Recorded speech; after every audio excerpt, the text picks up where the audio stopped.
이제 우리의 마음과 뜻과 정성을 다하여 하반기 우리 7월 첫째 주 예배를 하나님 앞에 올려드리겠습니다. 여호와를 경외하는 자들아, 너희는 여호와를 의지하여라. 그는 너희의 도움이시요 너희의 방패시로다.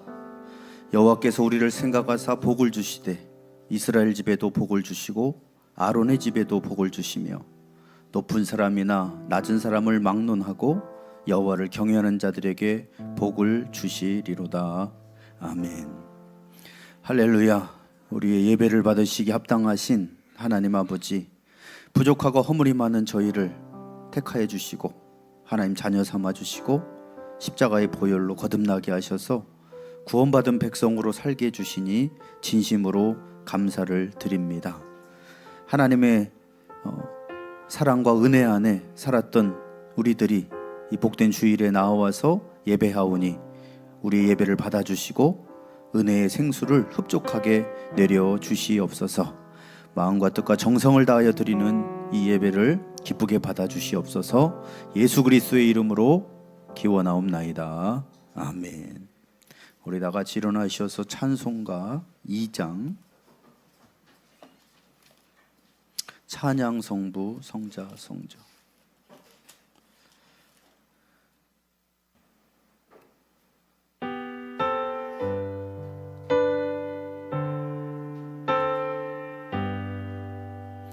찬양 성부 성자 성령 성삼위일체께 영원 무궁하게 까제 영광을 돌리세 영광을 돌리세. 아멘.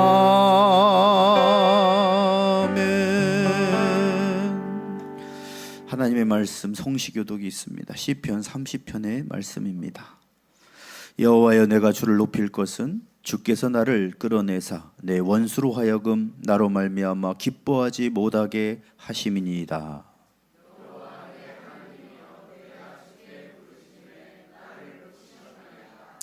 여호와여, 주께서 내 영혼을 수월에서 끌어내사 나를 살리사 무덤으로 내려가지 아니하게 하셨나이다.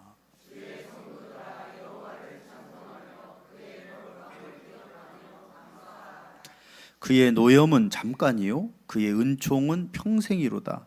저녁에는 웃음이 깃들지라도 아침에는 기쁨이 오리로다.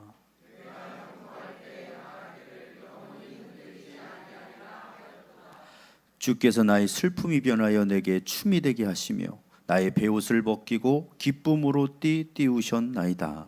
이는 잠잠하지 아니하고 내 영광으로 주를 찬송하게 하심이니 나의 하나님이여, 내가 주께 영원히 감사하리이다. 아멘. 우리 하나님 앞에서 다 같이 고백의 기도를 드립시다. 천지만물을 주관하시는 하나님 아버지, 무성하게 잎이 자라는 나무를 보면서 우리 인생이 저 나무들 같이 잎사귀만 무성한 것은 아닐까 생각해 봅니다.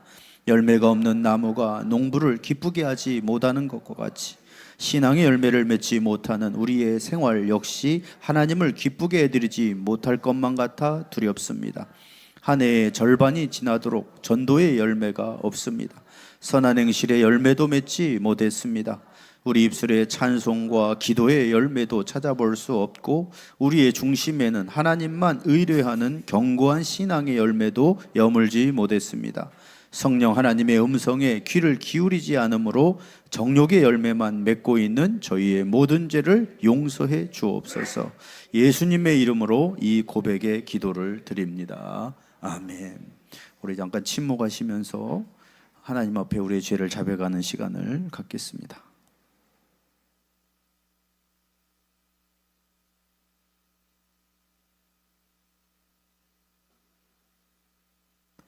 우리 주님께서 말씀하십니다. 내가 높고 거룩한 곳에 있으며 또한 통회하고 마음이 겸손한 자와 함께 있나니 이는 겸손한 자의 영을 소생시키며 통회하는 자의 마음을 소생시키려 함이니라. 아멘. 우리 다 같이 우리의 믿는 바를 사도신경으로 하나님 앞에 고백합니다. 나는 전능하신 아버지 하나님 천지의 창조주를 믿습니다. 나는 그의 유일하신 아들 우리 주 예수 그리스도를 믿습니다. 그는 성령으로 잉태되어 동정녀 마리아에게서 나시고 본디오 빌라도에게 고난을 받아 십자가에 못 박혀 죽으시고 장사된 지 사흘 만에 죽은 자 가운데서 다시 살아나셨으며 하늘에 오르시어 전능하신 아버지 하나님 우편에 앉아 계시다가 거기로부터 살아있는 자와 죽은 자를 심판하러 오십니다. 나는 성령을 믿으며 거룩한 공교회와 성도의 교제와 죄를 용서받는 것과 몸의 부활과 영생을 믿습니다. 아멘. 찬양하겠습니다. 괴로울 때 주님의 얼굴 보라 평화의 주님 바라보아라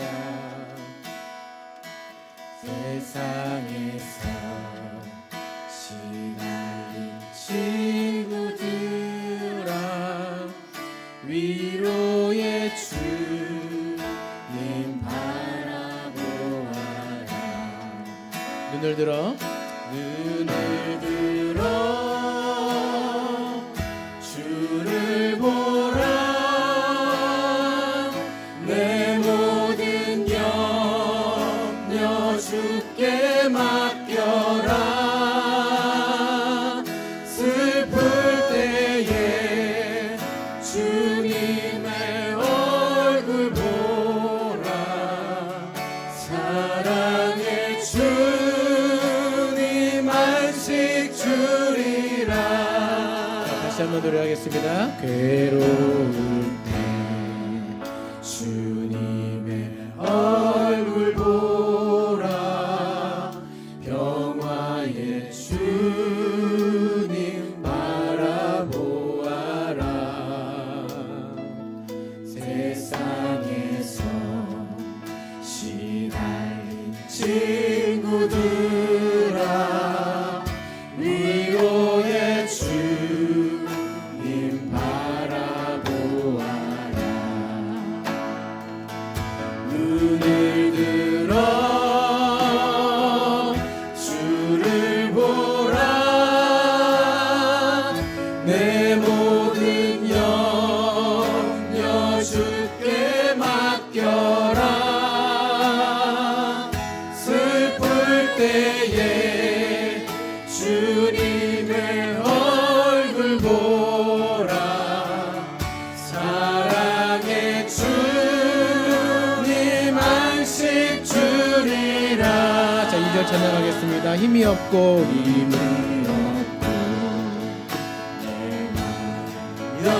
연약할 때 능력의 주님 바라보아라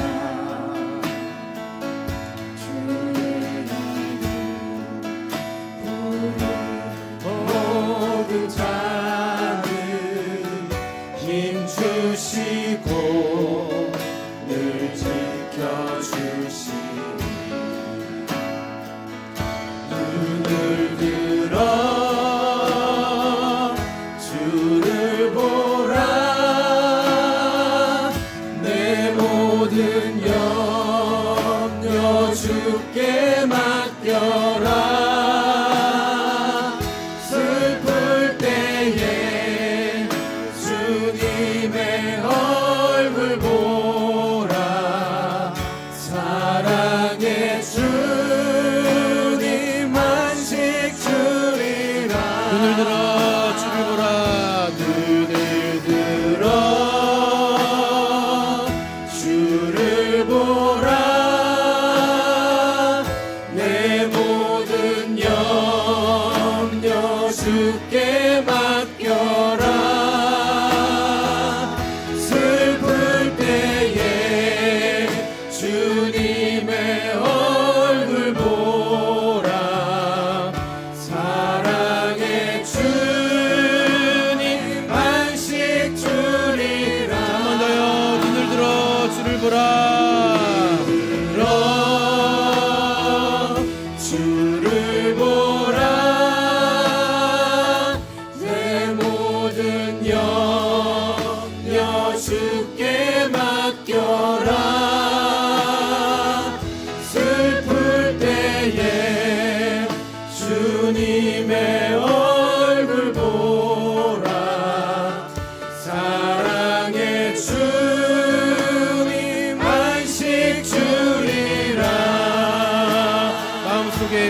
사랑 마음 속에 근심 있는 사랑 주 예수 앞에 달래어라.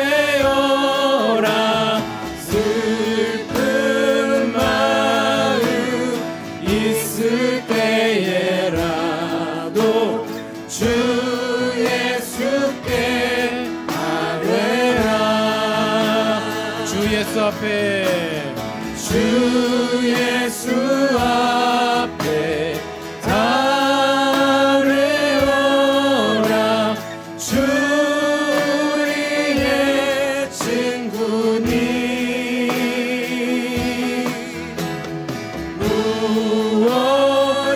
무엇이나 근심하지 말고 주 예수께 아뢰라. 한 번 더 찬양합시다. 마음속에 근심 있는 사랑 주 예수 앞에 달래어라. 슬픈 마음 있을 때에라도 주 예수께 아뢰라. 주 예수 앞에 주 예수 앞에 달래어라. 주 우리의 친구니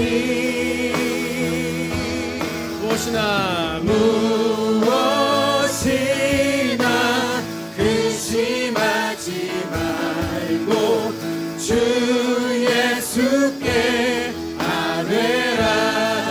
찬양합시다. 눈물 나며 2절 눈물 나며 깊은 한숨 쉴 때 주 예수 앞에 달래어라. 은밀한 죄 내게 있더라도 주 예수께 아뢰라. 주 예수 앞에 주 예수 앞에 달래어라. 주 우리의 친구니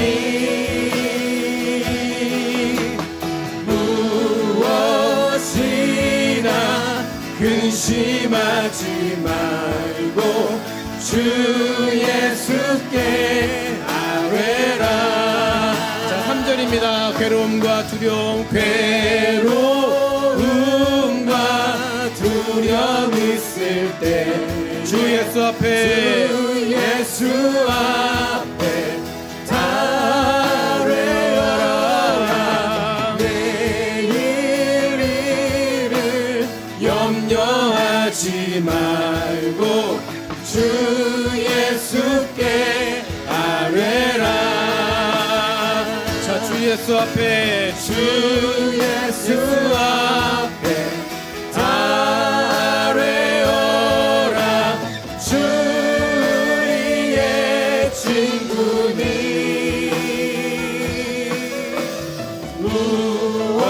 무엇이나 근심하지 말고 주 예수께 아뢰라. 자, 주 예수 앞에 달래어라. 주 예수 앞에 달래어라. 주 우리의 친구니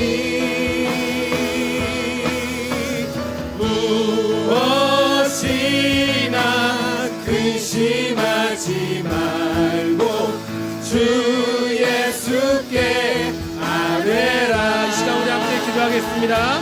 가사의 내용처럼 우리 함께 주 예수 앞에 모든 것을 다 아뢰는 시간 될 수 있도록 하나님 나의 친구가 되시며 나의 동반자 되심을 기억하며 하나님 이 순간 나에게 다시 한번 귀를 기울여 주옵소서. 우리의 모든 괴로움과 두려움을 다 가져가시고 주님을 신뢰하는 믿음으로 우리가 다시 한번 회복될 수 있도록 함께하여 주시옵소서라고요. 주의 이름을 부르면서 기도하며 나가겠습니다. 주여,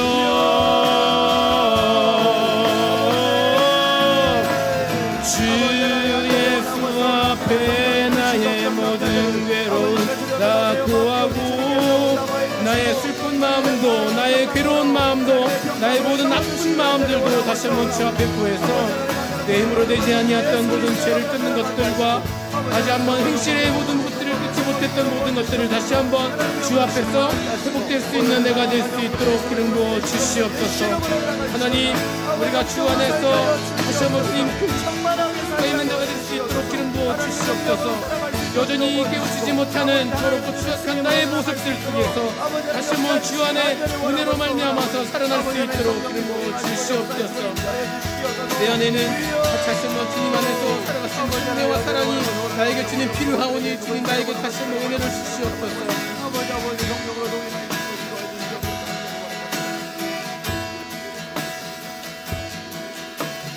주 예수 앞에 아뢰어라. 주 우리의 친구니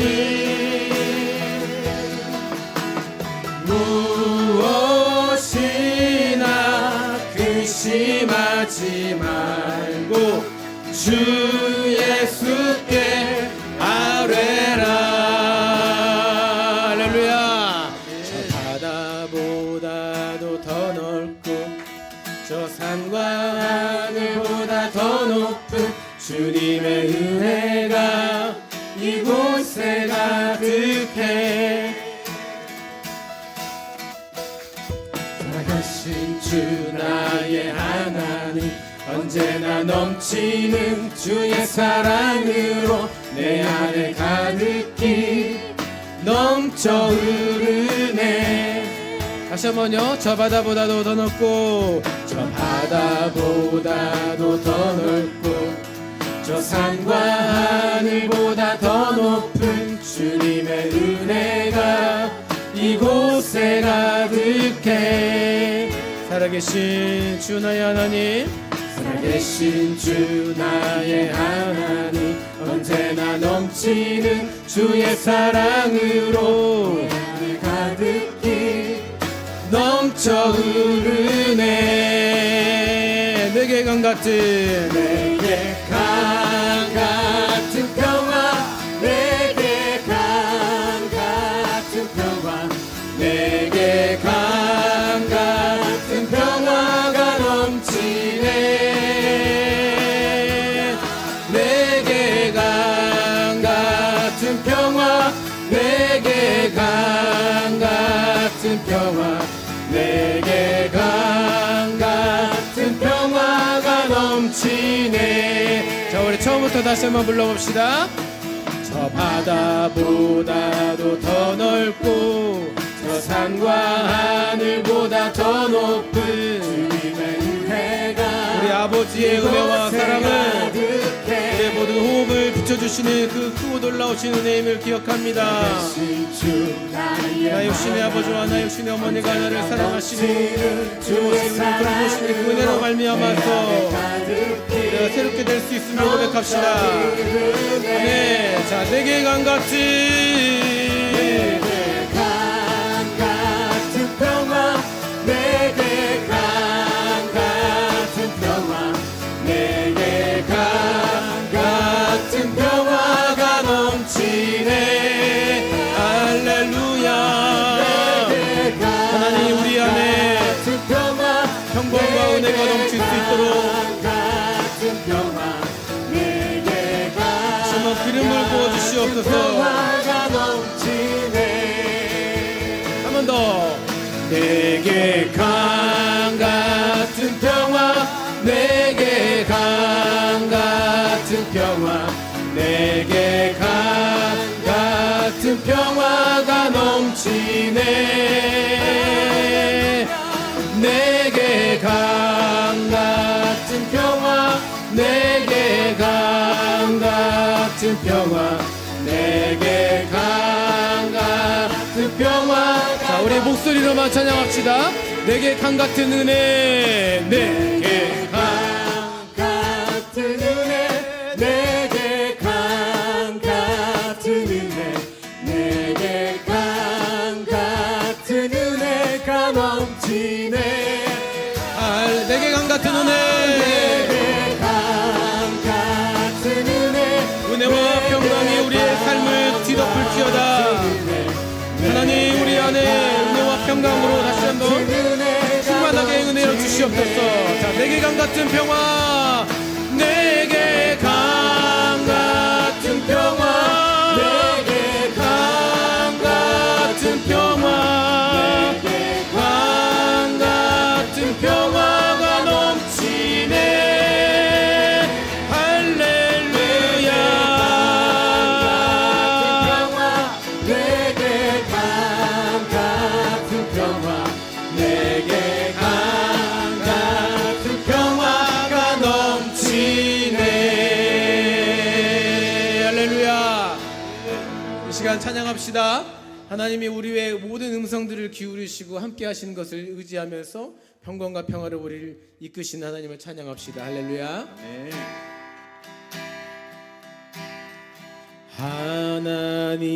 하나님이시여, 하나님이시여, 주는 나의 하나님이시로다.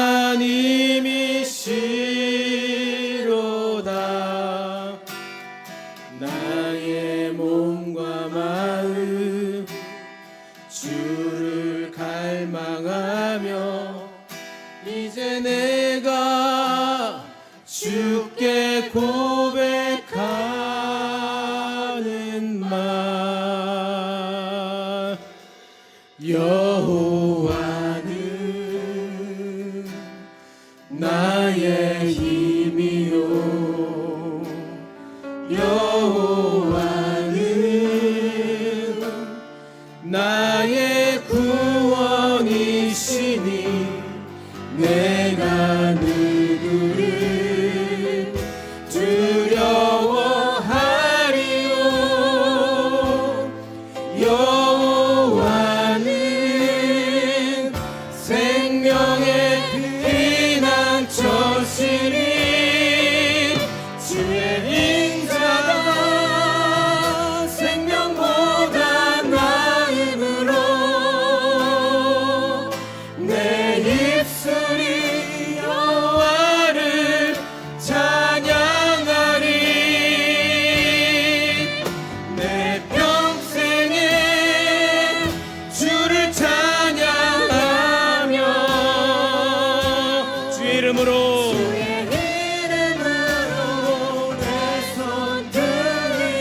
할렐루야. 다시 노래하며 고백합시다. 하나님이시여, 하나님이시여, 오 나의 아바 하나님이시여, 주는 나의 하나님이시여.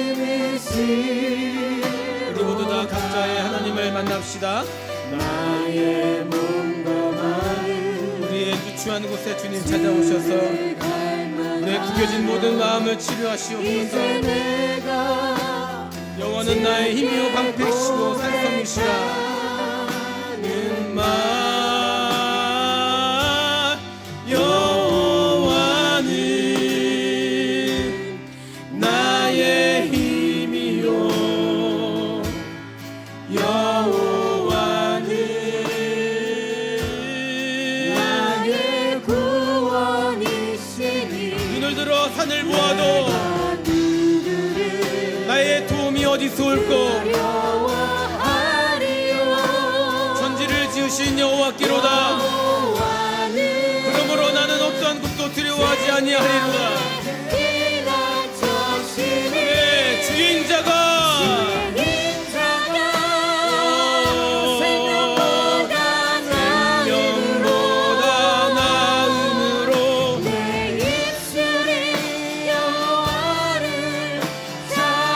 찬양하리. 내 평생에 주를 찬양하며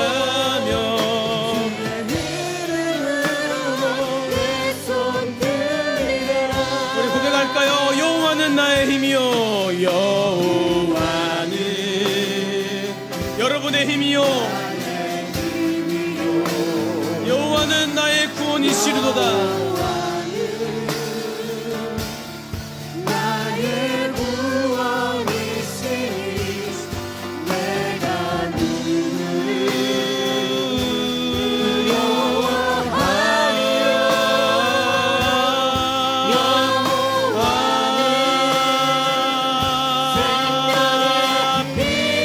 저신이 주의 인자가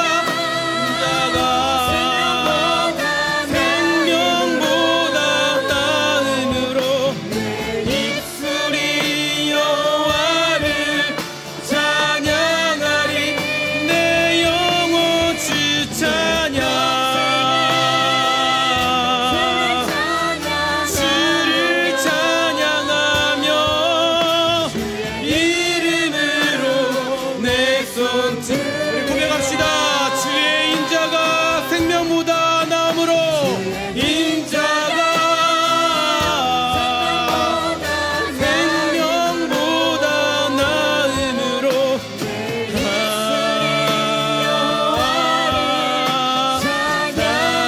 찬양해 평생에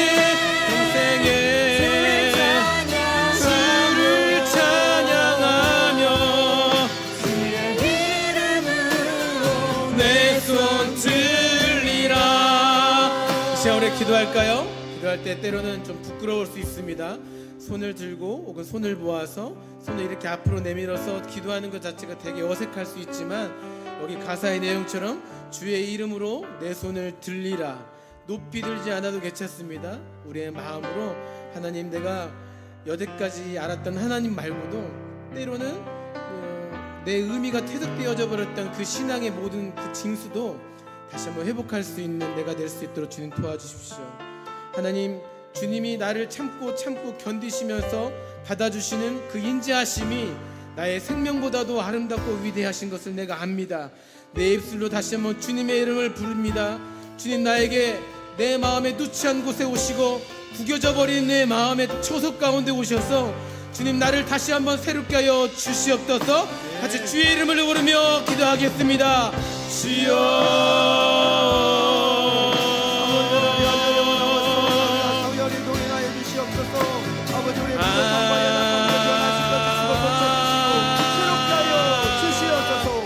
내 영혼 주 찬양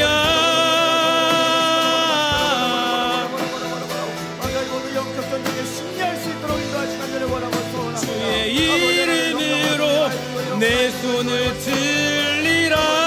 하나님, 이 순간 내 마음의 누추한 곳에 오시옵소서. 주의 인자와 생명이 내 모든 것보다 낫고 위대하시며 아름다우심을 압니다. 주님, 하지만 끊임없이 내 삶 속에는 하나님을 떠올리기보다는 그저 눕고 먹고 자고 살아가는 하나님의 세상이 허무한 것임을 내가 인정합니다. 하지만 주님, 내 마음의 한켠에는 아직까지도 살아있는 그 불씨가 있습니다. 그것은 하나님을 향해서 또 나아가는 내 마음일 줄 믿습니다. 내 마음과 뜻을 다해서 부족하지만 하나님, 이 순간 내 손을 들어서 여호와를 찬양하며 생명보다 낫다라고 하는 이 고백들을 주님께 드리길 원합니다. 하나님, 내 눈과 귀와 모든 행동들이 여전히 죄 가운데 누워 자빠져 있지만 다시 한번 주님의 은혜와 사랑으로 주님의 두 팔을 붙잡고 일어날 수 있도록 하나님 기름 부어주십시오. 내 안에 사랑이 넘치게 하시며 주님을 향한 은혜가 넘칠 수 있도록 기름 부어주시옵소서.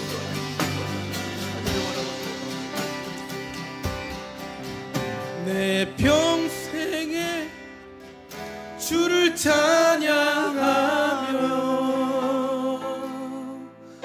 주의 이름으로 내 손 들리라. 할렐루야. 내게 감사의 박수 올려드리십시다. 우리의 모든 기도를 예수님의 이름으로 기도합니다. 아멘.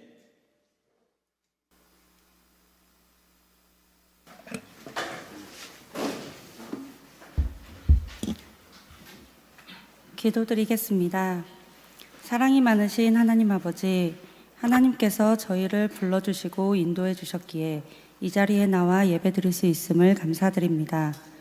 우리의 연약함과 부족함을 회개하오니 긍휼히 여겨주시고 예수 그리스도의 보혈로 우리의 마음과 생각을 정결하게 하셔서 주님께 온전히 나아가게 하시고 말씀 속에서 주님의 뜻을 깨닫고 실천할 수 있는 힘을 허락하여 주시옵소서.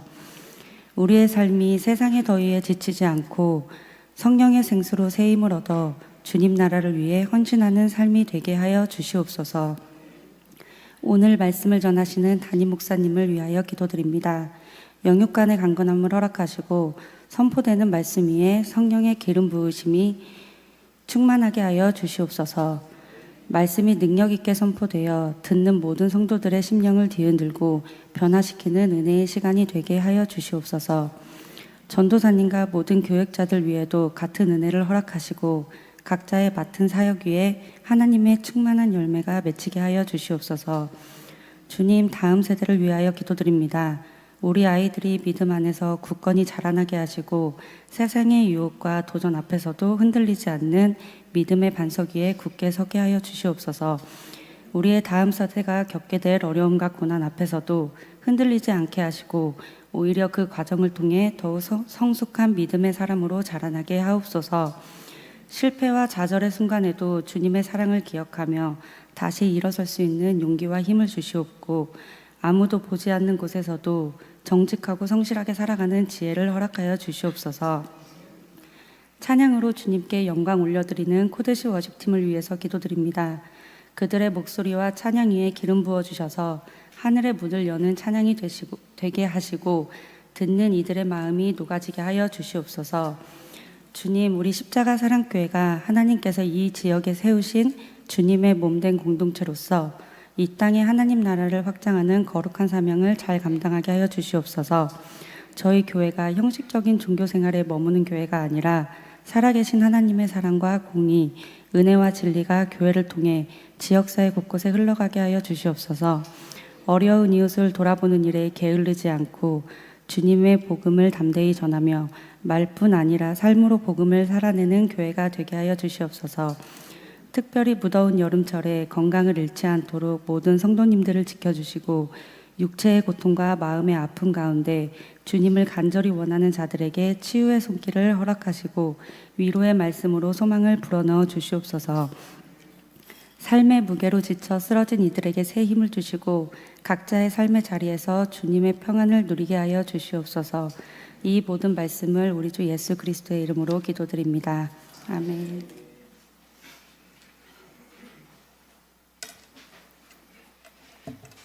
하나님께서 주신 말씀은 로마서 12장 1절에서 2절입니다. 신약성경 256쪽에 있습니다.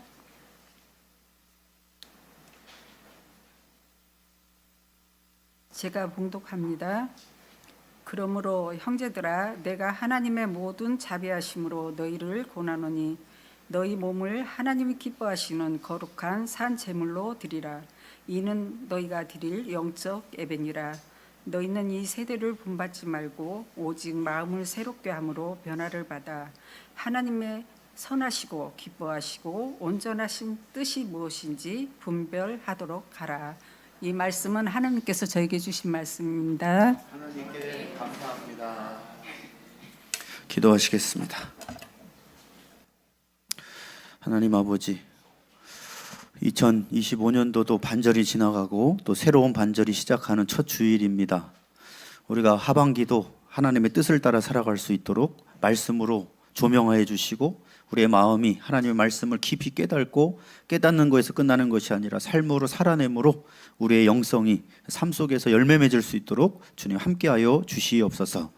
우리를 말씀대로 살아가지 못하도록 방해하는 모든 어둠의 미혹의 영들이 예수 이름으로 떠나가게 하시고 오직 성령님의 충만하심과 임재하심으로 동행하여 주시옵소서. 예수님의 이름으로 기도 올리옵나이다. 아멘. 할렐루야. 따라서 너희가 드릴 영적 예배니라. 벌써 상반기가 지나고 하반기 첫 주일이 됐습니다. 원래 이제 상반기 첫 주일이 맥주 감사 주일로 드려지는데 저희는 셋째 주로 옮겼죠. 성경 퀴즈 암송 대회를 또 시험 기간인 학생들도 동참할 수 있도록, 그래서 우리는 7월 셋째 주에 드리고 있는데 뭐 날짜가 달라져도 뭐 의미는 같겠죠. 그래서 그룹별로 성경도 잘 또 공부도 하시고 암송하시면서 영적으로 성장했으면 좋겠습니다. 우리가 연말에 가서 보통 한 해를 돌아보기도 하는데 중간 점검도 필요하잖아요. 근데 아마 지금쯤이 신앙으로나 인생으로나 이번 연도에 중간 점검의 시기가 아닌가. 딱 절반이잖아요. 그리고 이제 상반기를 돌아보고 하반기를 새로 시작하는데, 우리가 보통 1년 지나다 보면 새해 계획했던 것이 하반에 가면 흐트러 있을 때가 많죠. 근데 중간에 그걸 한번 다 잡을 수 있다면 결말에 연말의 결과가 달라질 수도 있다는 것입니다. 그래서 7월 첫 주일이기 때문에 우리가 이 말씀을 통해서 좀 상반기에 흐트러졌던 우리의 신앙이나 삶을 돌아보고 또 새로운 마음으로 결단해서 하나님의 뜻대로 우리의 신앙생활이 열매 맺게 되기를 간절히 바랍니다. 오늘 본문 시작은 어떻게 되고 있습니까? 그러므로 형제들아. 그래서 그러므로로 시작하고 있는데 그 앞에 내용이 뭐겠어요? 1장에서 11장까지는 믿음으로 말미암아 구원받은 하나님의 자비와 긍휼에 대해서, 은혜에 대해서 이야기를 하고 있습니다. 하나님의 자비로 구원을 받은 성도들이 그러면 이제 남은 삶을 어떻게 살아야 될 것이냐, 그런 내용이 로마서 12장에 시작되고 있습니다. 많은 사람들이 주일마다 예배당에 나오고 찬양하고 기도하고 설교를 듣습니다. 아까도 우리 기도하신 분이 뭐라고 하셨어요? 형식적인 신앙생활이 되지 않고 기도한 대로 사시기 바랍니다. 할렐루야. 이게 맞는 얘기죠. 형식적이 되기가 쉽습니다. 오래 지나다 보면 타성이 적기도 하고 그렇게 될 때가 많은데, 우리가 힘을 다하여 하나님을 사랑하는 것이 성경 전체 요약의 첫 번째입니다.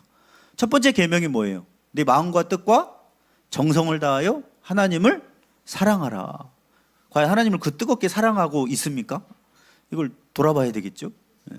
두 번째가 뭐예요? 내 이웃을 내 몸과 같이 사랑하라. 그런데 순서는 다르지만 하나님 사랑이 안 되면 이웃 사랑도 안 되는 겁니다. 하나님을 먼저 사랑하는 게 중요한데 그 하나님 사랑의 시작점이 어디냐? 예배인 거죠. 하나님밖에 없습니다. 하나님만이 나의 전부가 되십니다. 고백하는 첫 번째 시작이 뭐예요? 예배라는 겁니다. 그러니까 예배가 흐트러지면 다 끝나는 거예요. 왜냐? 예배가 사랑의 고백인 거예요. 그러니까 우리 매 주일 와서 하나님께 사랑의 뭐를 드리고 있는 거예요? 고백을 드리는 거예요. 근데 그 고백이 형식적이 되고 변질이 되고 의미가 없어진다 그러면 우리는 하나님을 향한 사랑의 마음이 식었거나 변했거나 라는 것을 알 수가 있습니다. 우리가 예배당에 앉아있다고 해서 반드시 하나님께서 받으시는 예배자가 되는 것은 아닙니다. 그래서 바울은 로마서 12장에 우리가 드려야 될 영적 예배니라, 진정한 예배가 어떤 것인가를 가르치고 있어요. 그래서 우리는 하반기에 들어서면서 일단 첫 번째 점검해야 될 것이 뭐냐? 예배입니다. 예배는 하나님 사랑의 시작점이에요. 그래서 12장에서 그리스도의 삶을 한마디로 정의하려면 뭐냐? 예배자의 삶이다. 이게 12장의 핵심 주제예요. 예배는 단순히 무언가를 받는 자리가 아니라 내가 드리는 자리입니다. 너의 삶의 제사로 드려라라고 돼 있죠. 받으라고 돼 있는 것이 아니라 드리라고 돼 있습니다. 그러니까 은혜 받고 감동받는 거 따라오는 것이지, 원래는 첫 번째 예배는 뭐예요? 잘 드려야 되는 겁니다. 잘 드리지 않는데 은혜가 올 리가 없어요. 예를 들어서 예배에 오는 사람이 뭐 별로 마음도 없어요. 관심도 없어요. 하나님 찬양하고 싶은 마음도 없어요. 그리고 형식적으로 앉아 있어요. 그런데 은혜가 임할 리 없습니다. 무슨 얘기인지 알겠죠? 근데 어떤 사람은 정말 오늘 하나님 앞에 내가 언제 다음 주에 주일이 올지 않을지 모르잖아요. 우리 내일을 알 수 없으니까. 그러니까 이번 주일이 나에게 마지막 주일이야. 그런 마음으로 준비하고 와서 하나님 앞에 최선을 다해서 예배를 드려야지. 그러면서 오늘 또 한 말씀이라도 기억하고 살아내야지. 그런 마음으로 예배 자리에 앉아있는 것과 형식적으로 앉아있는 것은 똑같은 예배를 드려도 결말이 다를 수밖에 없다라는 것입니다. 그래서 우리는 하반기에 시작하면서 예배 달라져야 된다는 거예요. 요즘에 기도하면서 우리 십자가사랑교회도 조금씩 좀 달라져야 되겠다는 생각을 많이 하고 있습니다. 그래서 일단 앞자리부터 채우세요 그랬더니 많이들 채워주셨습니다. 뒷자리를 비워놓으세요. 될 수 있으면 기존에 있는 분들은. 왜냐? 우리는 진취적인 신앙이 돼야 됩니다. 지금 갈수록 영적 전쟁이에요. 지금 갈수록 청소년들은 교회도 없습니다. 이번이 지금 3.9%예요. 3.9%. 미전도 종족 수준이에요. 그러니까 제가 아는 그 교회도 정말 청소년들이 많았는데 지금 한 명도 없대요. 갈수록 이제 후대들은 믿음에서 떠나가고 지금 이제 노령화 되어지고, 그리고 젊은 목회자들은 이제 뭐 목회길도 들어간 사람도 없고 교회 자체가 쇠퇴하다 보니까요. 그래서 영적 전쟁이구나. 이때 정신을 바짝 차려야 되겠구나. 그래서 제가 금요기도회가 우리 마지막 주에 하잖아요. 근데 첫째 주로 하반기는 바꿀까 생각합니다. 왜냐? 다 터지고 마지막에 가서 주여, 이거보다 뭐 상징적이지만 첫 주에 기도하고 시작하자. 차라리 한 달에 한 번 일단 할 거라면 마지막 주가 아니라 진취적으로 시작하고 기도하고 시작하자. 이게 작은 변화지만 큰 변화가 될 수도 있다라는 거예요. 그래서 다음부터는 첫 주에 할 겁니다. 첫 주에. 첫째 주부터 기도하고 시작하자. 그래서 지금 조만간 기도하고 있어요. 첫날 새벽 기도는 다 불러야 되나 이런 생각을 하고 있습니다. 새벽 첫날 기도회. 한 달에 한 번이라도. 근데 맨날 나오라고는 안 해요. 한 번은 나올 수 있지 않습니까? 한 달에? 그래서 제가 사인이 떨어지면 공부하도록 하겠습니다. 근데 이 작은 변화지만 우리가 지금 후퇴해가지고는 세상을 살릴 수가 없고 믿음으로 세상을 이길 수도 없습니다. 다 뺏겨요, 영혼들. 있던 영혼들도 분열과 분쟁으로 다 떨어져 나가고 있는 이 교회 시대 가운데 우리가 어떻게 대충 신앙생활하고 형식적으로 하면서 영혼들을 살려냅니까? 대충 하는 신앙생활은 사람을 살려낼 수가 없어요. 왜 그러느냐? 영적 힘이 생기지 않기 때문에. 그래서 우리가 하나님 앞에 일단 첫 번째 드려야 될 게 뭐냐? 영적인 예배인데, 그럼 영적인 예배라는 게 뭐냐? 우리 공예배에 와서 찬양하고 하는 것도 필요하지만 삶의 예배가 돼야 된다는 거죠. 삶의 예배. 그럼 이 공적인 예배가 잘 되려면 삶 속에서 승리하고 하나님께 영광이 되고 돌아와서 하나님, 내가 이렇게 살아낼 수 있었던 건 하나님께 영광입니다, 이렇게 드리는 예배는 충만할 거예요.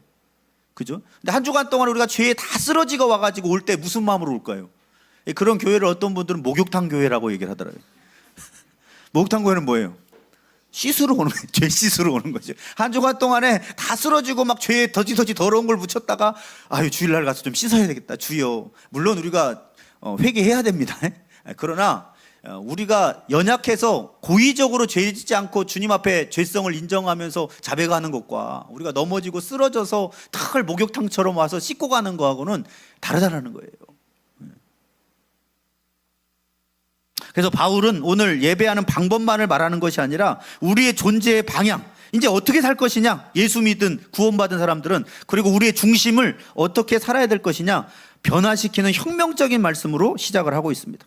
우리가 드려야 될 영적 예배가 무엇인지 오늘 구체적으로 살펴보면, 첫 번째는 따라하시죠. 이 세대를 본받지 않는 것이 우리가 드릴 영적 예배입니다.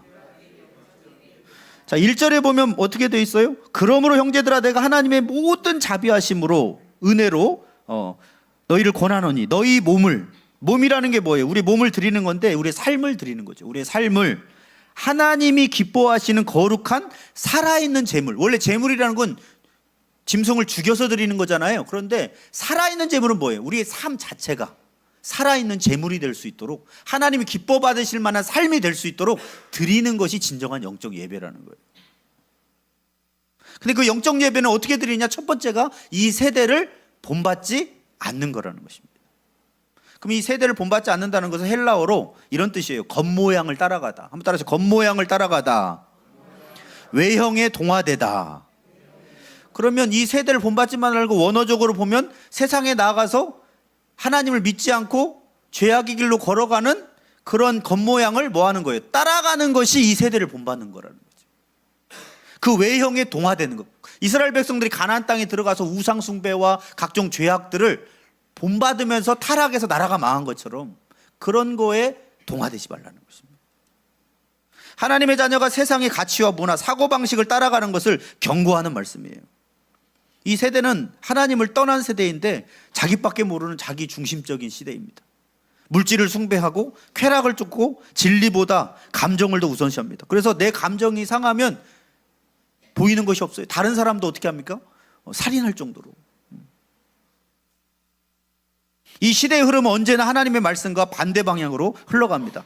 그래서 예수님이 이 시대를 뭐라고 하셨느냐? 한마디로 정의하셨죠. 악하고 음란한 세대다. 마태복음 16장 4절에 같이 한번 읽어봅니다. 시작. 악하고 음란한 세대가 표적을 구하나 요나의 표적밖에는 보여줄 표적이 없느니라 하시고 그들을 떠나가시니라. 악하고 음란한 세대가 뭘 구해요?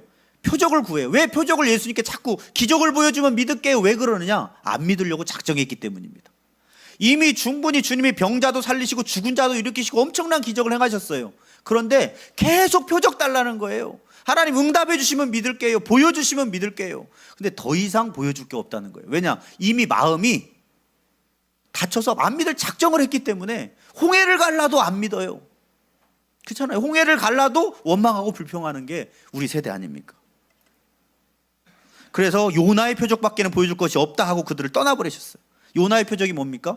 물고기 뱃속에 들어갔다 사흘 만에 나왔는데 예수님 십자가에서 죽으시고 사흘 만에 부활한 그 기적, 이것밖에는 더 이상 보여줄 게 없다는 것입니다. 예수님이 비판하신 악하고 음란한 세대, 하나님을 거부하고 자기 뜻대로 살아가는 문화를 따르지 말라는 것입니다. 우리는 진리 대신에 편안함을 쫓고 회개 대신에 합리화를 택하는 시대의 흐름 속에 살고 있습니다. 그러니까 교회를 다녀도 변화가 일어나지 않습니다. 왜? 합리화. 너가 왜 선악과를 먹었느냐? 당신이 준 여자 때문에 내가 먹었습니다. 내 잘못이 아니에요. 나를 그렇게 만든 거예요. 세상이 나를 그렇게 만들었어요. 당신이 붙여준 배우자가 나를 그렇게 만들었고 이 사람이 나를 그렇게 만들었다는 거예요. 합리화를 시킵니다. 그러면서 하나님의 뜻을 따르지 않습니다. 이런 악하고 음란한 세대는 예수님이 직접 오셔서 표적과 기사를 행해도 믿지 않고 회개치 않고 피리를 불어도 춤을 추지 않습니다. 여러분, 피리를 불면 춤춰서 반응을 해야 되잖아요. 우리 찬양할 때도 반응해야 됩니까? 반응해야 됩니다. 일어서 찬양하고. 지난주에 보니까 다들 일어나라고 안 했더니 다 앉아서 찬양하시더라고요. 아직 멀었구나. 어떻게 감동은 막 스스로 일어나고 싶은 사람이 없느냐. 그랬더니 오늘 그냥 찬양 인도하시는 분이 목소리가 째지도록 가장 높은 찬양을 부르셔가지고 목이 쉴 뻔했습니다.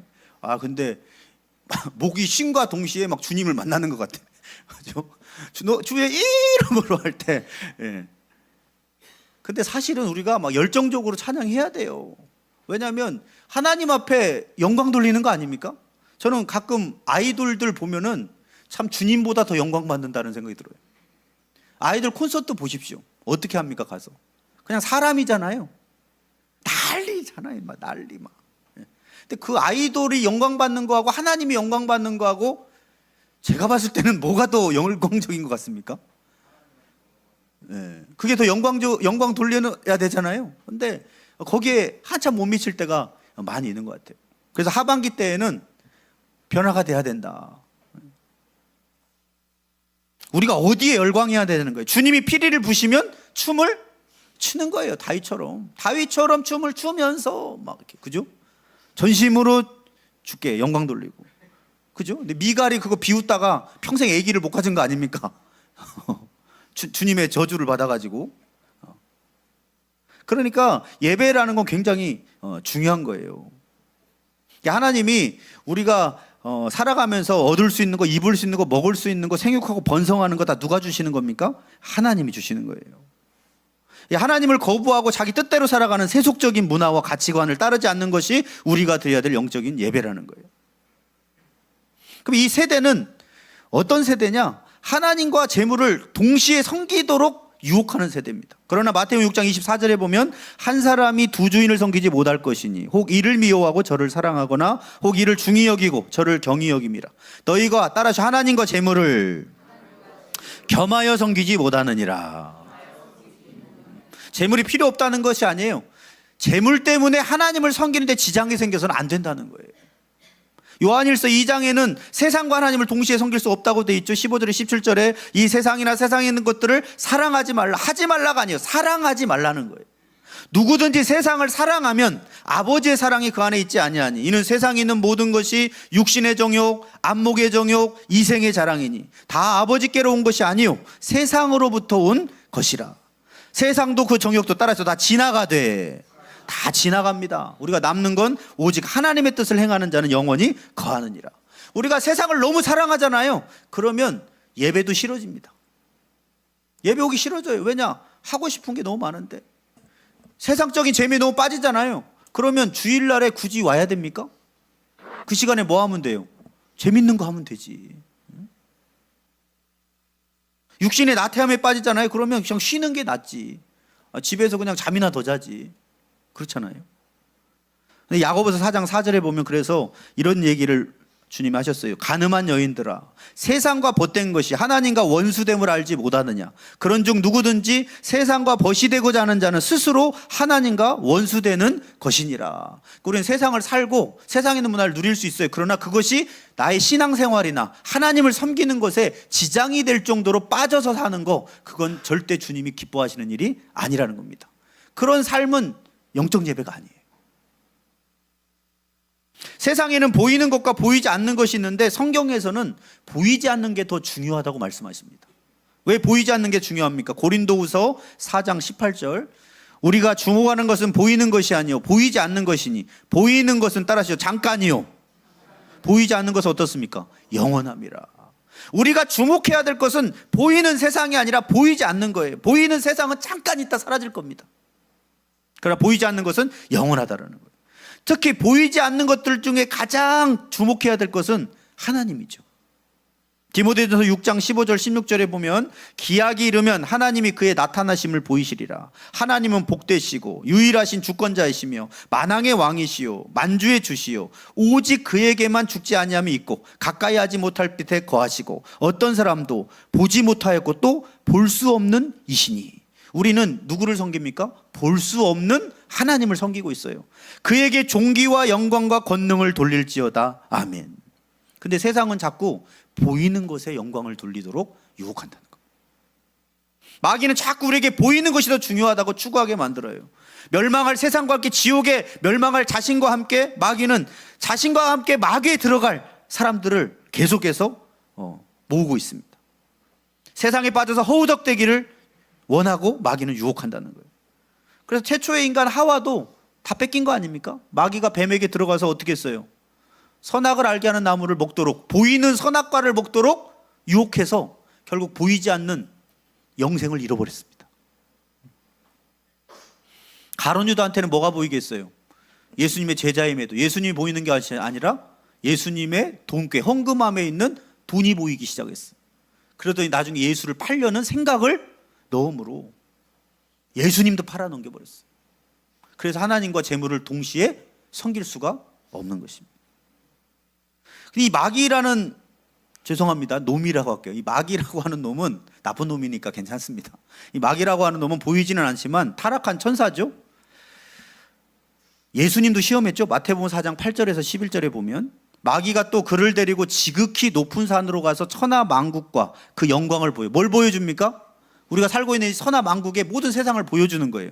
그러면서 이르되 만일 내게 엎드려 경배하면, 예수님한테 한 얘기입니다. 나한테 한번 경배하면 이 모든 것을 너에게 주리라. 이 거짓말쟁이. 이 천하 만국이 누구 겁니까? 마귀 겁니까? 하나님 겁니까? 근데 마귀는 거짓을 말할 때마다 제 것으로 말하나니. 요한복음 8장 44절에 이는 저가 거짓말장이요 거짓의 아비가 됐다. 아니, 창조주이신 하나님 우리를 구원하시기 위해서 이 땅에 오셨는데 예수님한테 가서도 천하만국을 다 보여주면서 나한테 절하면 다 줄게. 근데 우리한테는 안 하겠습니까? 예수님한테도 그렇게 시험하려고 했던 마귀가 우리한테는 안 하겠냐는 거예요. 그랬더니 10절에 예수님이 이렇게 말씀하십니다. 따라하죠. 사탄아 물러가라. 예. 여러분도 물리치시길 바랍니다. 사탄이 세상으로 유혹할 사탄아 물러가라 기록되었을 때 주 너의 하나님께 경배하고 다만 그를 섬기라 하였느니라. 이에 마귀는 예수를 떠나고 천사들이 나와서 수동드니라. 우리는 보이는 세상과 재물과 육적인 쾌락을 하나님보다 더 사랑하는 이 세대를 본받지 않는 것이 우리가 드려야 될 영적인 예배라는 거예요.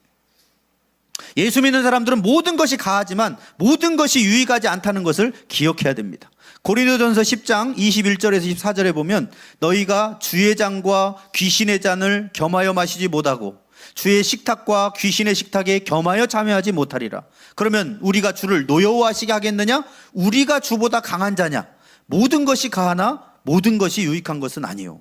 모든 것이 가하나 모든 것이 덕을 세우는 것이 아니니 누구든지 자기의 유익을 구하지 말고, 따라하시오, 남의 유익을 구하라. 우리는 모든 걸 다 할 수 있어요. 세상 것도 누릴 수 있고 즐길 수 있고 다 할 수 있습니다. 그러나 이것이 나에게 유익이 되지 않는다? 그러면 안 하는 것입니다. 그게 자유예요. 우리가 다 할 수 있어요. 그러나 이게 덕이 안 된다 그러면 하지 않는 것이 뭡니까? 예수 믿는 사람의 삶이라는 거예요. 고린도전서 6장 19절에서 15절 9절에 보면 불의한 자가 하나님 나라를 유업으로 받지 못하는 줄 알지 못하느냐. 미혹을 받지 말라. 자, 세상적으로 산다는 게 어떤 거냐. 음행하는 자나 우상 숭배하는 자나 간음하는 자나 탐색하는 자나 남색하는 자가 뭡니까? 동성애를 말하는 거죠. 남색하는 자나 도적이나 탐욕을 부리는 자나 술 취하는 자나 모욕하는 자나 속여 빼앗는 자들은 하나님의 나라를 유업으로 받지 못하리라.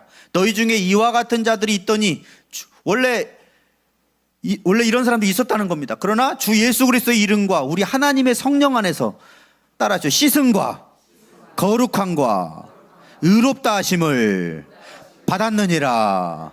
이 모든 죄악의 세속적인 삶에서 우리는 돌아와서 이제는 이런 죄악의 삶을 청산하고 예수를 따라가는 삶을 선택한 줄 믿습니다. 그래서 그 12절에 어떻게 나옵니까? 모든 것이 내게 가하나 모든 것이 내게 유익한 게 아니다. 옛날엔 다 했던 것들이 이게 유익이 안 된다? 그럼 안 하는 거예요. 내가 이거 하는 것 때문에 하나님의 영광이 가려진다? 그럼 안 하는 거예요. 음식은 배를 위하여 있고 배는 음식을 위하여 있으나 하나님은 이것저것을 다 패하시리라. 몸은 음란을 위하여 있지 않고 오직 주를 위하여 있으며 주는 몸을 위하여 계시느니라. 하나님이 주를 다시 살리셨고 또한 그의 권능으로 우리를 다시 살리시리라. 너희 몸이 그리스도의 지체인 줄을 알지 못하느냐. 내가 그리스도의 지체를 가지고 창녀의 지체를 만들겠느냐. 결코 그럴 수 없느니라. 우리가 우리의 몸을 가지고 죄를 짓잖아요. 그러면 우리의 몸이 죄악되게 되는 거예요. 근데 우리 안에 누가 들어와 계십니까? 거룩한 성령님이 와 계시잖아요. 그래서 고린도전서 6장 19절 20절에는 너희 몸은 너희가 하나님께로부터 받은 바 너희 가운데 계신 성령의 전인 줄을 알지 못하느냐. 너희는 너희 자신의 것이 아니라 값으로 산 것이 되었으니 그런즉 따라서 너희 몸으로 하나님께 영광을 돌리라. 우리는 이 세상과 구별돼서 이 세상에 하나님이 없이 하나님의 뜻대로 살지 않는, 하나님을 불신하는 이 세상적인 죄악의 문화들을 본받지 않고 따라가지 않고 오직 하나님 앞에서 진정한 예배자로 살기를 결단하는 7월 첫 주가 되시기를 바랍니다. 그러면 어떤 결과가 주어지느냐? 베드로전서 1장 7절에서 9절에 보면 너희 믿음의 확실함은 불로 연단하여도 없어질 금보다 더 귀하여 예수 그리스도께서 나타나실 때 칭찬과 영광과 존귀를 얻게 할 것이라. 예수를 너희가 보지 못하였으나 따라하셔 사랑하는도다. 자, 보지 못한 예수님 지금 2000년 전에는 봤지만 우리는 승천하셔서 지금 못 보죠. 보지 못하였으나 보지 않는 예수님을 사랑하는 거예요. 이제도 보지 못하나 예수님을 믿고 말할 수 없는 영광스러운 즐거움으로 기뻐하니. 9절은 같이 읽어봅니다. 시작. 믿음의 결국 곧 영혼의 구원을 받음이라. 아멘. 주님께서 다시 오실 때 이 세대를 본받지 않고 거룩함을 추구하면서 사는 성도들에게 칭찬과 영광과 존귀를 주실 줄 믿습니다. 그리고 우리의 영혼은 영원히 죽지 않는 지옥불이 아닌 천국에서 주님과 함께 살게 될 것입니다. 한 젊은 그리스도인이 해외 유학을 갔어요. 이제 매일 주일마다 성경책을 가지고 예배당으로 가니까 같이 이제 유학 간 친구들이 야 여기까지 와서 꼭 예배를 드리냐, 그냥 유학생활만 하자. 그러면서 이런 얘기를 합니다. 야 여기에서는 교회 안 가도 괜찮아. 다들 이제 유학 가니까 풀어져 가지고 예배를 가던 사람도 안 가는 거예요. 그러니까 이렇게 얘기합니다. 야 너만 너무 유단 떠는 거 아니야? 다 그냥 여기 오니까 그냥 안 가는구만. 너도 가지 마. 이런 얘기를 한 거예요. 그랬더니 이 청년이 뭐라고 얘기했냐면 나는 내가 누구인지 잊지 않기 위해서 매주 예배 드리러 간다. 예배를 잃어버리면 내가 누구인지 정체성을, 그리스도인이라는 정체성을 잊어버릴까 봐 나는 예배 드리러 간다. 나는 세상을 따라가려고 이곳에 온 것이 아니라 하나님의 뜻을 따르기 위해서 유학을 왔다. 이 청년 때문에 그 대학에서 예배 모임이 시작됐어요. 우리는 그렇게 사는 예배자가 되어야 될 줄 믿습니다. 그리고 어떤 게 삶의 예배입니까? 두 번째, 오직 마음을 새롭게 함으로 변화를 받는 것이 우리가 드릴 영적 예배입니다. 2절에 보면 나와 있죠. 오직 마음을 새롭게 함으로 변화를 받아라 라고 되어 있습니다. 이게 영적 예배예요. 여기서 마음은 헬라어로 노우스인데 단순한 감정이 아니라 이성과 사고, 가치체계를 말합니다. 그럼 마음이 바뀐다는 건 뭐냐? 가치관이 바뀌는 거예요. 마음을 새롭게 한다는 건 뭐냐? 생각의 패턴, 가치관의 패턴이 바뀌는 것입니다. 옛날에는 세상적인 관점으로 생각했던 것을 하나님 나라의 관점으로 바꾸는 거예요. 옛날에는 영혼들에게 피눈물 나게 하고 내가 잘 되기만 하면 된다고 생각했던 가치관이 예수를 믿고 나니까 내가 잘 돼서 다른 사람을 섬기고 도와야지, 하나님 나라의 가치관으로 바뀌는 것, 이게 삶의 예배라는 것입니다. 단번에 되지는 않지만 말씀과 기도와 성령의 역사로 이루어지는 과정이라는 거예요. 그래서 변화를 받아 메타모르포스테, 이건 뭐냐면 내면의 본질적인 변화가 일어나야 된다는 겁니다. 그래서 이 단어가 어원을 보면 어떤 뜻이냐면, 애벌레가 뭘로 바뀝니까? 지나면 나비로 바뀌죠. 애벌레가 나비로 바뀌는 놀라운 변화를 연상케 하는 거예요. 그래서 우리가 그 정도로 변화가 돼야 되는 거예요. 우리가 보통 예수 안에 있을 때 똑같은 사람인데 애벌레가 나비로 바뀌는 것처럼 우리의 삶이 엄청난 변화와 함께 열매를 맺게 되는 것, 그게 우리가 드려야 될 영적인 예배라는 것입니다. 하나님 우리를 구원하시고 계속해서 새로운 피조물로서 새롭게 변화시키십니다. 골로새서 3장 10절에 보면 어느 정도 변화시키느냐? 새 사람을 입었으니 이는 자기를 창조하신 이의 형상을 따라서 지식에까지 새롭게 하심을 입은 자니라. 우리의 지식, 생각, 사고까지도 새롭게 하시는 그런 하나님이신 줄 믿습니다. 그래서 우리의 생각에 계속 말씀으로 가치관을 변화시키는 변화의 물결을 일으키십니다. 그 변화의 물결을 받아들이고 반응하는 사람은 생각이 바뀌고 마음이 바뀌고, 마음이 바뀌면 행동이 바뀌고 습관이 바뀌어서 인생에 놀라운 변화가 일어날 줄 믿습니다. 그럼 우리는 마음을 새롭게 함으로 하나님의 변화의 도전과 감동을 받아들여야 된다는 거예요. 변화를 하라가 아니라 변화를 받으라라고 되어 있습니다. 변화를 받는다는 것은 하나님께서 변화시키려고 하실 때 그 변화의 인도하심을 스스로가 받아들이려는 결단을 해야 된다는 것입니다. 근데 많은 성도들이 결단을 하지 않아요. 주님은 매 주일마다 변화되라고 감동을 주시는데 못 들은 걸로 하겠습니다. 그리고 나가시는 분들이 우리 교회는 한 명도 없는 줄 믿습니다. 나갈 때 저는 이건 못 들은 걸로 하겠습니다. 그러면 주님도 못 바꿉니다. 아니, 내가 안 하려고 하는데 누가 할 수가 있겠어요? 그래서 변화는 작은 데서부터 시작하는 거예요. 그냥 받아들이는 겁니다. 하나님의 말씀을, 변화의 감동을 받아들이는 거예요.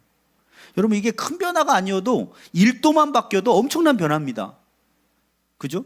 이 직선하고 1도가 틀어진 건 다르죠? 1도는 별로 차이가 안 나요. 그런데 세월이 가잖아요. 그러면 차이가 이만큼 나 있는 거예요. 그래서 1도의 변화가 나중에는 어마어마한 차이를 주는 거예요. 그래서 큰 변화가 아니더라도 작은 변화. 그래서 저도 우리 십자가사랑교회가 더욱더 이 시대에도 교회가 쇠퇴하지 않고 일어설 수 있다는 걸 하나님의 영광을 위해서 드러내고 싶은 마음이 굴뚝 같은 목회자입니다. 근데 현실을 보면 낙심할 때가 있다고 그러면 있는 겁니다. 엄청나게 있을 때가 있습니다. 그래서 막 싹 다 바꾸고 싶으나 바꿔집니까? 안 돼요. 그래서 제가 어떻게 했느냐, 금요 찬양기도회 첫 주에 하는 거 한 달에 첫날 새벽 기도회, 이 작은 변화. 근데 그 의미가 뭔지는 알겠죠. 기도하고 시작하자는 거예요. 공동체가 모여서 일단 기도하고, 제가 매주 금요 기도를 하고 싶은데 금요일 날 제가 소그룹을 인도하잖아요. 제가 인도해서 그런지 지금 7명이 모이잖아요.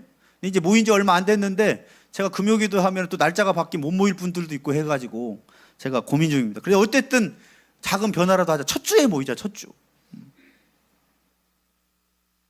그래서 작은 변화부터 한번 시작해 보는 겁니다. 아까 이야기한 것처럼 뭐 앞자리에 앉는 것도 작은 변화지만, 김종호 성도님 더 충만하시죠? 네, 그렇다고 해야 됩니다. 이럴 때는 이런 작은 변화. 뭐 내가 앞자리까지는 부담스러워도 한 자리만 앞으로 가자. 근데 그 한 자리의 의미가 그냥 앉으면 의미가 없고, 내가 하나님 앞에 한 발짝 더 나아가는 하반기가 되겠다. 그리고 원래 자리를 한쪽만 움직이는 거예요. 그냥 한 칸만. 그냥 자기의 스스로의 변화겠죠. 찬양할 때 원래 박수를 안 쳤던 사람이 한번 쳐보자. 여기서 시작해. 손 한 번도 든 적 없는 분이 한번 들어보자. 여기서부터 시작되는 거예요. 들다 보면 익숙해지고, 그리고 자기 몸을 하나님 앞에 움직이면서 찬양할 때 그 속에 하나님 충만한 은혜가 임할 수 있습니다.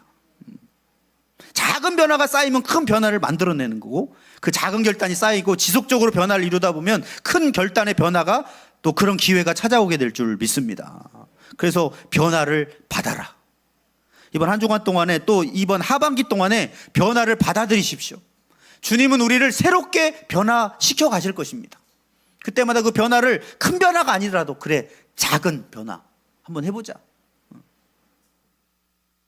마지막 세 번째로는 하나님의 선하시고 기뻐하시고 온전하신 뜻이 무엇인지 분별하는 것이 우리가 드릴 영적 예배라고 말씀하고 있습니다.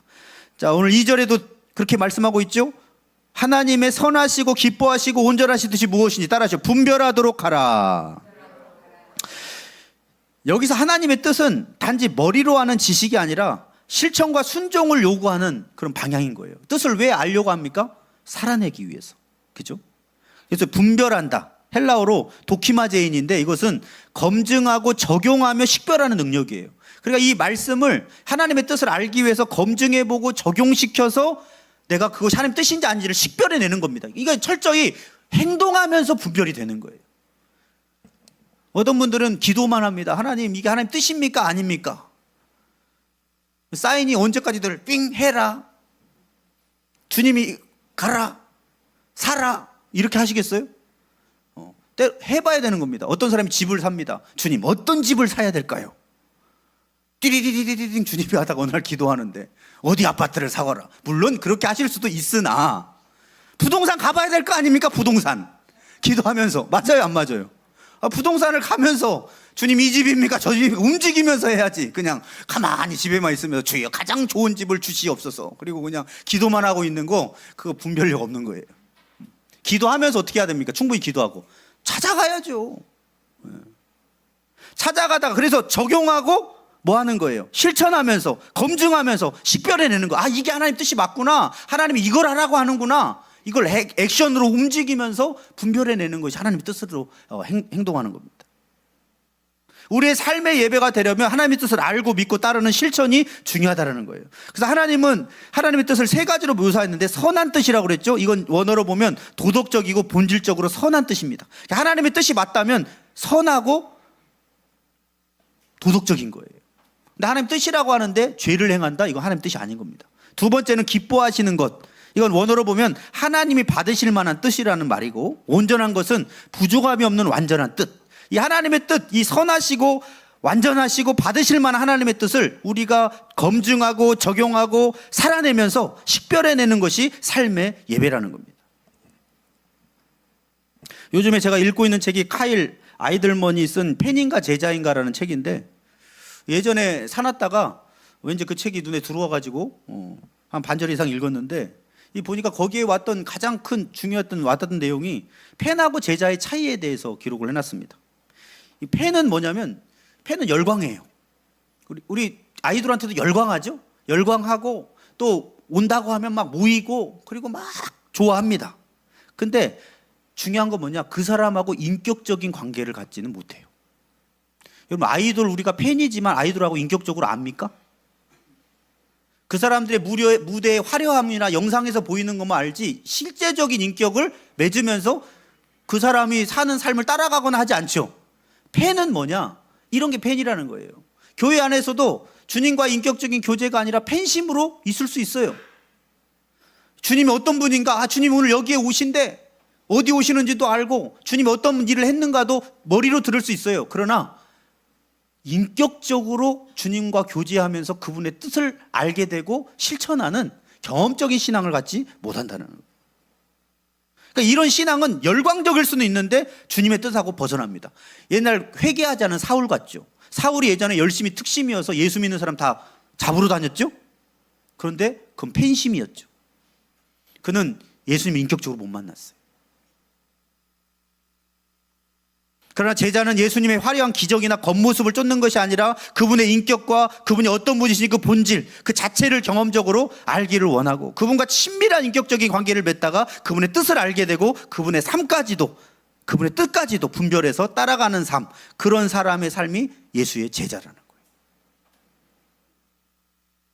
바리새인들이 하나님에 대해서 열정적으로 알았지만 그들은 하나님을 인격적으로 알지 못했습니다. 그래서 우리는 하나님을 머리와 지식으로만 아는 것이 아니라 따라하시오. 맛보아 알아야 합니다. 시편 34편 8절입니다. 읽어봅니다. 시작. 너희는 여호와의 선하심을 맛보아 알지어다. 그에게 피하는 자는 복이 있도다. 아멘. 자, 하나님은 어떻게 알아야 됩니까? 맛보아 아는 겁니다. 우리가 맛보지 않으면 들은 걸로 몰라요. 짜장면이라고 하는 것도 누가 야 이건 껌정인데 짜장면은 고기 맛도 나고 무슨 맛도 나는데 듣기만 했어. 그래가지고 내가 설명을 해준다고 아는 겁니까? 먹어봐야 알죠. 짜장면에 대해서 아는 것과 짜장면을 먹어서 아는 건 다른 겁니다.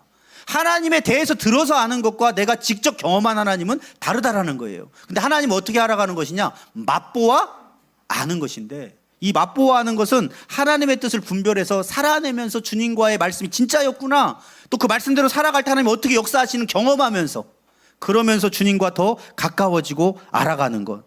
호세아서 4장 6절에 내 백성이 지식이 없음, 하나님 아는 지식이 없음으로 망하는도다. 내가 지식을 버렸으니 나도 너를 버려 내 제사장이 되지 못하게 할 것이요, 내가 내 하나님의 율법을 잊었으니 나도 내 자녀들을 잊어버리리라. 하나님 아는 지식을 잃어버리면 우리는 다 주님 앞에 잊혀지는 겁니다. 그래서 역대상 4장 10장 13절 14절 마지막으로, 사울이 죽은 것은 여호와께 범죄하였기 때문이라. 그가 여호와의 말씀을 지키지 아니하고 또 신접한 자에게 가르치기를 청하고 여호와께 따라하시오 묻지 아니하였으므로. 여호와께서 그를 죽이시고 그 나라를 누구한테 줬어요? 이새의 아들 다윗에게 넘겨주셨더라. 사울은 처음엔 예배자였어요. 그러나 그는 갈수록 하나님 뜻을 묻지 않았습니다. 그 자기 맘대로 살았어요. 죄짓고 억울하게 누명 쓰여서 다윗을 죽이려고 하고 결국 하나님이 그를 잊어버렸습니다. 우리는 하나님이 잊혀질 수 있는 이 시대 가운데 우리는 주님의 기억을 떠올리면서, 하나님 말씀을 기억하면서 주님이 나를 기억해 주시고 다윗처럼 모든 것들을 우리에게 축복해 주시고 넘겨주실 수 있는 주님의 복을 받는 백성으로 살아야 될 줄 믿습니다. 미국의 선교사 짐 엘리엇이 젊은 나이에 에콰도르 원주민에게 복음 전하다 순교했습니다. 근데 그 자신의 일기장에 이렇게 써져 있어요. 영원한 것을 위해 일시적인 것을 포기한 사람은 결코 어리석지 않다. 영원한 것을 위해 일시적인 것을 포기한 사람 결코 어리석지 않다. 일기장에 그 순교한 짐 엘리엇이 이렇게 썼는데, 이 세상의 관점에서는 어리석죠. 그러나 하나님의 뜻을 따르는 삶을 살았고 이 사람이 죽음 후에 수많은 선교사들이 일어섰습니다. 우리도 이러한 삶의 예배자가 될 수 있도록 기도하시겠습니다. 하나님 아버지, 우리 하반기 첫 주일을 시작합니다. 상반기 동안에 우리가 새해 시작할 때는 결단을 하고 영적인 삶을 살겠다고, 또 하나님께 영광이 되는 삶을 살겠다고 결단을 하지만, 그러나 세파에 시달리고 또 세상 속에 살아가다 보면 흐트러지고 나태해지고 연약해질 때가 있습니다. 그러나 다시 하반기 중간 점검을 하고 새롭게 시작하기를 결단하오니 우리가 드려지는 모든 삶이 삶의 제사가 되게 하여 주시옵소서. 이 세대를 본받지 않는 영적인 예배, 마음을 새롭게 함으로 주님이 변화를 이끌어 가실 때 그 변화를 받아들여서 큰 변화가 아니더라도 작은 변화의 시작으로 말미암아 훗날에 놀라운 변화의 열매를 맺어드릴 수 있는 영적인 예배를 드리게 하시고, 우리가 삶을 식별하고 적용하고 말씀을 살아내면서 하나님의 선하시고 기뻐하시고 온전한 뜻이 무엇인지 분별함으로 주님을 아는 이 지식으로 우리가 하나님께 기억되어지고 주님이 우리에게 주시는 기도에 응답하시며 우리와 늘 동행하셔서 풍성한 열매를 맺으시고 축복하시는 그러한 응답의 열매가 가득한 삶을 살 수 있도록 변화시켜 주시옵소서. 감사하며 예수님의 이름으로 기도 올려옵나이다. 아멘. 우리 다같이 일어나셔서 찬송가 259장 예수 십자가 열린 피로서 그대는 씻기어 있는가, 찬송 힘차게 드리겠습니다.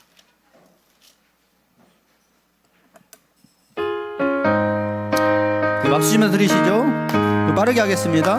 예수 십자가에 흘린 피로써 그대는 씻기어 있는가, 더러운 죄 희게 하는 능력을 그대는 참으지 않은가. 예수의 보혈로, 예수의 보혈로 그대는 씻기어 있는가. 마음속에 여러 가지 죄악이 깨끗이 씻기어 있는가. 주 예수와 밤낮으로, 주 예수와 밤낮으로 늘 함께 그대는 행동을 하는가. 아무 때나 어디서나 그대는 십자가 붙들고 있는가. 예수의 보혈로, 예수의 보혈로 그대는 씻기어 있는가? 마음속에 여러 가지 죄악이 깨끗이 씻기어 있는가? 주님 예수 다시 올 때 그때는 영접할 예복이 있는가? 그대 몸은 거룩한 곳 천국에 들어갈 준비가 됐는가? 예수의 보혈로 예수의 보혈로 그대는 씻기어 있는가? 마음속에 여러 가지 죄악이 깨끗이 씻기어 있는가? 모든 죄에 더러워진 예복을 주 앞에 지금 다 벗어서 샘물같이 솟아나는 보혈로 눈보다 더 희게 씻으라. 예수의 보혈로 그대는 씻기어 있는가? 마음속에 여러 가지 죄악이 깨끗이 씻기어 있는가? 기도하시겠습니다.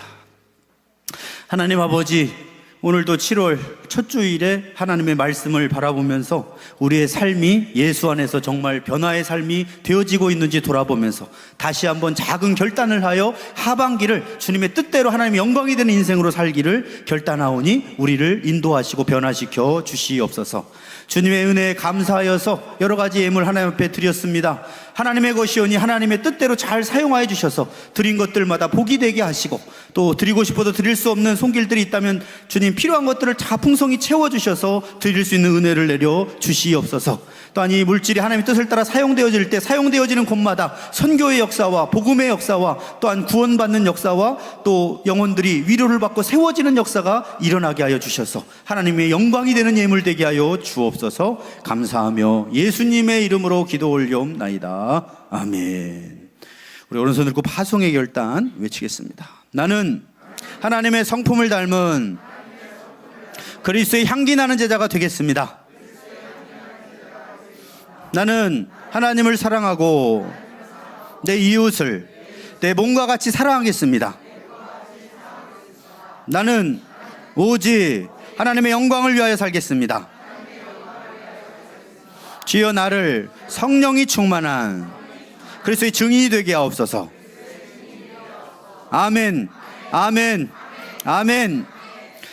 이제는 우리 주 예수 그리스도의 은혜와 하나님의 무한하신 사랑하심과 우리를 새롭게 하시는 성령님의 내주인도 교통 역사하심이 2025년 하반기를 우리가 드릴 영적 예배로 드리기를 결단하며 나아가는 십자가 사랑교회 모든 성도들 머리 위에 그 가정과 일터 위에 군산 땅과 이 민족 위에 이제로부터 영원토록 함께 하시기를 간절히 축원하옵나이다. 아멘.